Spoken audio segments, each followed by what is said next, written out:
খুবই কম খরচের মধ্যে এরকম সুন্দর একটা ড্রেস আপনিও কিন্তু মেক করে ফেলতে পারবেন। কিভাবে কি করলাম, কত টাকা খরচ হলো, কেন এবার এরকম ভিডিও নিয়ে চলে আসলাম, সেটাই আজকে আপনাদের সাথে শেয়ার করব।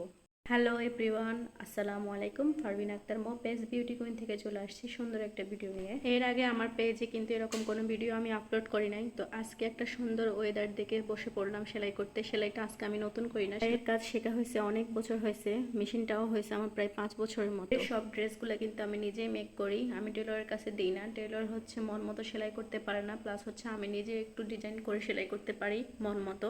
আর নিজের ড্রেস নিজে সেলাই করে পড়তে কিন্তু অনেক ভালো লাগে। যে ড্রেসটা সেলাই করব, এই গজ কাপড়টা কিন্তু নেওয়া হয়েছে আমার অনেক আগে, প্রায় 2-3 মাস হয়ে গেছে। তো ড্রেসটা সেলাই করব সময় পাচ্ছিলাম না। আজকে যে ওয়েদারটা দেখলাম, কারেন্টও ছিল না, সেই সুযোগে ভাবলাম যে জামাটা একটু বসে বসে সেলাই করি। প্রায় 3 ঘন্টার মতো সময় লাগছে জামাটা মেক করতে। জামাটার গজ কাপড় নিয়েছিলাম আমি 70 টাকা করে গজ নিয়েছিল আমার থেকে। তো জামা